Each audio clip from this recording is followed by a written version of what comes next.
இப்போ ஐவிஎஃப் எப்படி பண்ணுவோங்கிறத சொல்கிறேன்.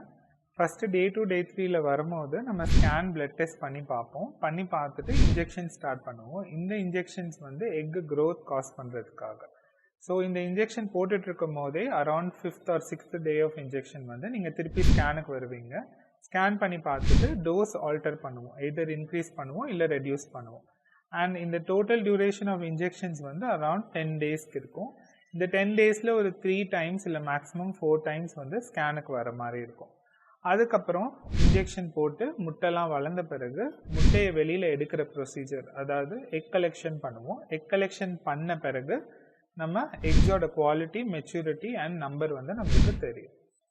தெரிஞ்ச பிறகு நம்ம ஸ்பெர்ம்ஸை வந்து எக்குள்ளே இன்ஜெக்ட் பண்ணி எம்ப்ரியோ கல்ச்சர் பண்ணுவோம். அதாவது லேபில் வந்து அந்த எம்ப்ரியோவை க்ரோ பண்ணுவோம்.